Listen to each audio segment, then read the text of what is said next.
Hello friends, welcome to ISS platform. आज है 19th of फरवरी एंड 19th ऑफ फरवरी करेंगे हम करंट अफेयर के एमसीक्यू। लेक्चर स्टार्ट करने से पहले मैं आपको इन्फॉर्मेशन देना चाहूँगा कि मेरा एक फाउंडेशन बैच चल रहा है इकोनॉमिक्स का, जिसमें आपको फ्री ऑफ कॉस्ट इकोनॉमिक्स कराई जा रही है from basic level to higher level, जिसके ऑलरेडी 12 लेक्चर अपलोड कर चुका हूँ। अब आपको देखना कैसे है, इस वीडियो के डिस्क्रिप्शन में जाओ तो आपको उसकी सारे वीडियो की लिंक मिल जाएगी। इजीली उनके टाइटल भी दिए हैं, देन आफ्टर उसकी लिंक दी है, तो देख लीजिए, आपकी इकोनॉमिक्स स्ट्रांग हो जाएगी। और मैं आपसे प्रॉमिस करता हूं कि मिड मार्च तक आपकी पूरी इकोनॉमिक्स कंप्लीट कर दूंगा। 8 और 10 लेक्चर बचे हुए हैं, रिमेनिंग है, वो कंप्लीट कर दूंगा। अभी मैं बिजी था इस चक्कर में। क्लियर, चलते हैं, वीडियो स्टार्ट करते हैं। First question, which state has introduce India first global capability centre policy. अब ये पूछ रहा है कि किस स्टेट ने global capability centre policy launch करी है। वो है मध्य प्रदेश। और मध्य प्रदेश, जैसा कि आप जानते हो, हार्ट ऑफ इंडिया, दिल बोला जाता है इंडिया का मध्य प्रदेश को, क्योंकि एक तो इसमें कई सारी क्वालिटी है। एक तो ये पल्स सबसे ज्यादा प्रोड्यूस करती है, दूसरा सोयाबीन स्टेट है, तीसरा टाइगर स्टेट है, लेपर्ड स्टेट है, चीता स्टेट है। तो ये सारी स्टेट के टैग इसको मिले हुए हैं। क्लियर, घड़ियाल स्टेट भी बोलते हैं इसको, क्योंकि इंडिया में वी कैन से मध्य प्रदेश में घड़ियाल सबसे ज्यादा है। क्लियर, मध्य प्रदेश में इंडिया में देखा जाए तो। क्लियर, तो इन्होंने मध्य प्रदेश ने, जो कि मोहन यादव यहाँ के सीएम है, आपको मैं बार बार रिपीट करता हूं, मोहन यादव, ये उज्जैन से बिलोंग करते हैं, महाकाल की नगरी से। जो अच्छे अच्छे हल जाते हैं महाकाल से, ये महाकाल की नगरी से बिलोंग करते हैं, उज्जैन से। और शायद साउथ विधानसभा, साउथ लेजिस्लेटिव असेंबली है इनकी इलेक्शन सीट। क्लियर, और इन्होंने अभी मध्य प्रदेश ने ग्लोबल कैपेबिलिटी सेंटर इंडिया की पहली लॉन्च करी है। और इसका मेन मोटिव है टू अट्रैक्ट मल्टीनेशनल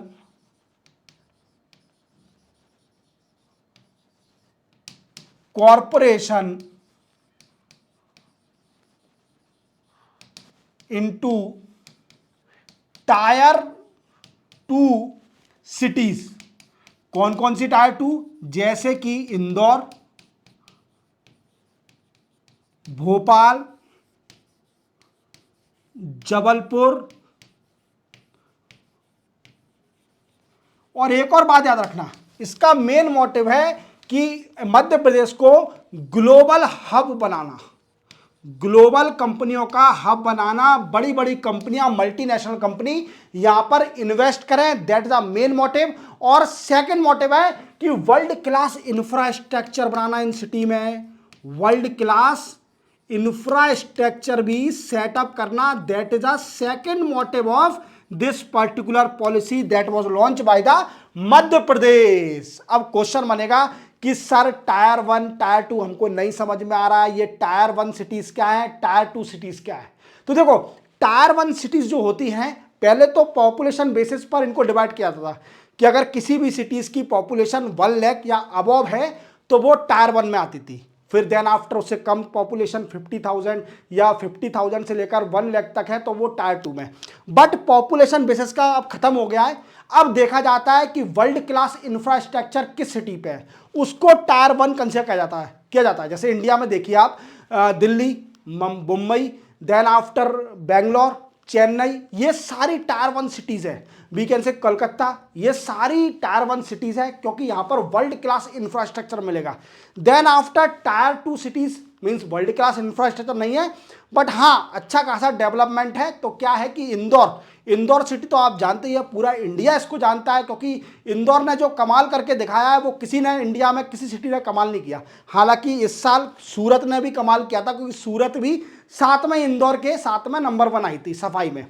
तो क्या है कि टायर 2 सिटीज जो इंदौर, भोपाल, जबलपुर मध्य प्रदेश की हैं, उनको वर्ल्ड क्लास इंफ्रास्ट्रक्चर देना। और उससे क्या होगा कि कई सारी जो मल्टीनेशनल कंपनी हैं वो इन्वेस्टमेंट करेंगी यहां पर, क्योंकि उनको अच्छा इंफ्रास्ट्रक्चर मिलेगा तो डेफिनेटली इन्वेस्टमेंट करेंगी और मध्य प्रदेश की ग्रोथ होगी, जॉब बढ़ेगी, एम्प्लॉयमेंट बढ़ेगा, उनका कैपेबिलिटी बढ़ेगी, जीडीपी बढ़ेगी उसकी मध्य प्रदेश की। तो कई सारे इसके बेनिफिट है। क्लियर, तो चलते हैं अपन आगे। Which state launch G SAFAL means G for Gujarat scheme for Antyodaya family for augmenting livelihood. देखो जी मैंने गुजरात तो मेंशन कर ही दिया है, फुल फॉर्म भी मेंशन कर दिया तो हर कोई बच्चा लगा जाएगा। जैसे आप देख रहे होंगे, यह है भूपेंद्र पटेल। कौन है? भूपेंद्र पटेल। और ये कहाँ के सीएम है? ये गुजरात के सीएम है। और गुजरात ने अभी नई स्कीम लॉन्च करी है, जी सफल, इसका ये फुल फॉर्म है, देख लेना। बट गुजरात ने ये स्कीम लॉन्च क्यों करी है, इसका मेन मोटिव क्या है? तो इसका मेन मोटिव है uplift under privilege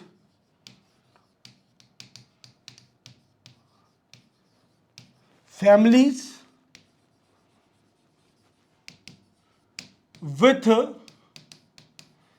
special focus on women and economically weaker section, economically weaker section। याद रखोगे मेरे दोस्तों, इसका मेन मोटिव है और गुजरात ने ये स्कीम लॉन्च करी है। चलते अपन आगे। Which country host Olympic E sport game in 2027? देखो ये पूछ रहा है कि ओलंपिक का ई स्पोर्ट्स गेम 2027 में कौन सी कंट्री होस्ट करेगी और इंटरनेशनल ओलंपिक कमीशन ने कौन सी, वी कैन से कमेटी ने, सॉरी, इंटरनेशनल ओलंपिक कमेटी ने कौन सी कंट्री को चूज किया है इस ई स्पोर्ट गेम को होस्ट करने के लिए? तो वो है सऊदी अरेबिया। जैसे आप देख पा रहे होंगे, शेख साहब बैठे हैं और शेख साहब कह रहे हैं कि हम पे तो इतना पैसा है कि हम तो सारे गेमों को होस्ट कर लेंगे, हर साल तेल बेच बेच के हम तो सब भी होस्ट कर लेंगे, आप तो दो बस, हमारी इंटरनेशनल रिकॉग्निशन चाहिए। समझे? मजाक कर रहा हूं। चलते हैं बनाएंगे। Who inaugurated silk tech 2025? तो देखो ये पूछ रहा है सिल्क टेक 2025 कहां पर हुआ? पहले तो ये जानिए न्यू दिल्ली में हुआ है। कहां पर? भारत मंडपम में, भारत मंडपम। क्लियर? और ये कहां पर है? न्यू दिल्ली में। जैसे प्रगति मैदान में ये बना था भारत मंडपम, अच्छा है, देखो इंफ्रास्ट्रक्चर, अच्छी अच्छी कॉन्फ्रेंस होती है यहाँ पर। तो सिल्क टेक 2024 भी हुई। अब किसने इनॉग्रेट किया? तो वो यूनियन मिनिस्टर ऑफ स्टेट है पवित्र मर्गेरिटा। ये कौन है? मिनिस्टर ऑफ स्टेट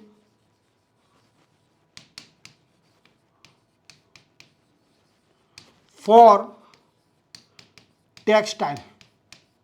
याद रखोगे, मिनिस्टर ऑफ स्टेट है फॉर टेक्सटाइल के इन्होंने इनॉग्रेट किया है। और इसका मेन मोटिव क्या है? इसका सिल्क टेक का मेन मोटिव है सिल्क की क्वालिटी को एनहांस करना, सिल्क की क्वालिटी को एनहांस करना, वीकेंड से दूसरी बात हम एक्सपोर्ट एनहांस करना सिल्क का, और दूसरा भारत को इंडिया सिल्क में आत्मनिर्भर बनाना, आत्मनिर्भर मतलब सेल्फ रिलायंस, सेल्फ डिपेंडेंट, किसी पर डिपेंड ना हो पड़े हमें। सारा सिल्क जितने भी टाइप के हैं, शायद एरी है, मैं भूल रहा हूँ शायद, आई थिंक कई सारे टाइप होते हैं सिल्क के। क्लियर? मूंगा है, एक मूंगा भी होता है क्या, देखना मुझे, कब बताना आप मुझे। क्लियर? एरी है, मूंगा है, और कई सारे टाइप आते हैं सिल्क के। तो ये आत्मनिर्भर बनाना, सेल्फ डिपेंडेंट बनाना, सेल्फ रिलायंस बनाना इंडिया को, कि किसी पर सिल्क के लिए डिपेंडेंट नहीं होना। और अगर सिल्क का we can say production India में एनहांस हो गया तो definitely it is also related to the textile production. याद रखोगे? चलते हैं आगे। Who has been appointed new election commissioner of India? Very very very important question. याद रखना, नए इलेक्शन कमिश्नर बन गए चीफ इलेक्शन कमिश्नर। और वो कौन बन गए चीफ इलेक्शन कमिश्नर बोल रहा हूं? वो अपॉइंट हुए हैं ज्ञानेश कुमार।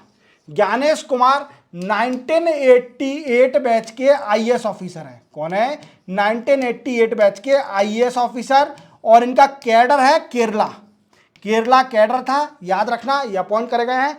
और इनका टेन्योर कब तक रहेगा? तो टेन्योर याद रखना, इनका टेन्योर रहेगा 26 जनवरी वी कैन से 2029 तक ये चीफ इलेक्शन कमिश्नर रहेंगे इंडिया के। और अभी आप देख रहे हो कि दिल्ली में आम आदमी पार्टी हारने के कारण आम आदमी पार्टी को क्या हुआ? आम आदमी पार्टी क्या कह रही है कि जो चीफ इलेक्शन कमिश्नर, जो इलेक्शन कमिश्नर है, ये फ्री एंड फेयर इलेक्शन नहीं करा रहे हैं। इनका हर बार का है, ये कहीं भी जीत जाते हैं तो कोई इलेक्शन कमिश्नर खराब नहीं है, पूरे फ्री एंड फेयर इलेक्शन हो रहे हैं। और जैसे ही ये हारे वैसे ही वो टेम्परिंग, एक वर्ड इनका टेम्परिंग का है और दूसरा वर्ड है कि इलेक्शन कमिश्नर बिक गया है।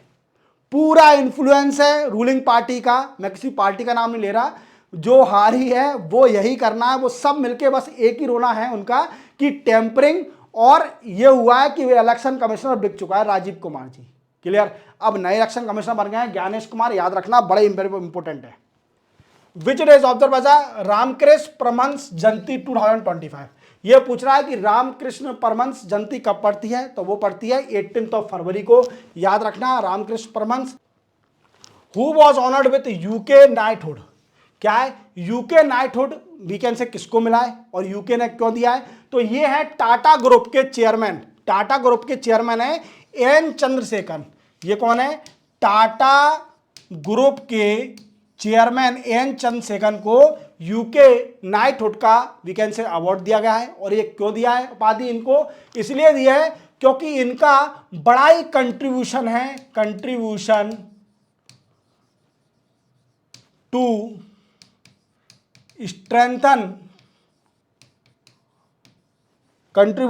Strengthen we can say business ties between India and UK. याद रखोगे, सिंपल है पर याद रखना, नाम याद रखना, ये इंपॉर्टेंट नहीं है। आपको पूछा जाएगा कि किसको मिला है, तो एन चंद्रशेखर जो कि टाटा ग्रुप के चेयरमैन है। क्लियर। चलते अपन आगे। Tiruvallur statue was unveiled in which country. देखो जानते हो आप इनको, ये कौन है तिरुवल्लुर, ये है तमिल पोएट। कौन है, तमिल पोएट। और इन्हीं को ये स्टैचू बनाया गया है। और किस कंट्री में बनाया गया है, वो बनाया गया है फिलीपींस में। फिलीपींस कंट्री जानते हो आप कि साउथ ईस्ट एशियन कंट्री है फिलीपींस। और मैंने आपको ये भी बताया था आई थिंक कि फिलीपींस का प्रीवियस लेक्चर में बताया था, आई थिंक फिलीपींस नहीं, $200 मिलियन का एग्रीमेंट साइन किया है इंडिया के साथ to acquire the Akash missile. याद रखोगे, ये बड़ा ही इंपॉर्टेंट है, ये आ सकता है आपको डेफिनेटली, ये क्वेश्चन आएगा। क्लियर। तो इसी के साथ 19 फरवरी के करंट अफेयर के एमसीक्यू यहीं कंप्लीट होते हैं। चैनल को सब्सक्राइब और बेल आइकन प्रेस करना ना भूलना। और सुनो, अब आपको क्या करना है, मेरे डिस्क्रिप्शन में जाइए। अब डिस्क्रिप्शन में कुछ बच्चे नहीं समझ पा रहे होंगे तो मैं बताता हूं। देखो नीचे देखना, उसमें व्यू शिप दिख रही होगी आपको और एक मोर का ऑप्शन दिख रहा होगा। तो मोर पे प्रेस करना तो आपको कई सारे ऑप्शन खुलेंगे नीचे, वीडियो के नीचे। फिर अगेन मोर का दिखेगा, मोर का ऑप्शन, उसको मोर को फिर से प्रेस करना अच्छे से, तो आपको सारे वीडियो की लिंक मिल जाएगी विथ टाइटल। क्लियर। देख लीजिए। अब मिलेंगे हम कल, तब तक के लिए जय हिंद।